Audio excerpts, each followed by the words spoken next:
वालेकुम जी, गरीब आदमी हाँ जी सर तो मैनू गड्डी मैं साइकिल चलाना ही फल बेचना वा तो गड्डी वाला आया तो मार के ते चला गया।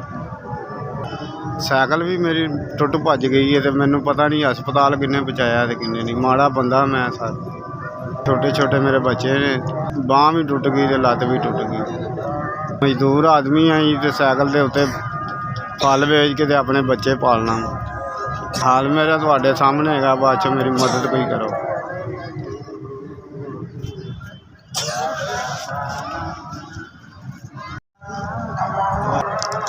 6000 रुपया तुसीं मैनूं दिता है।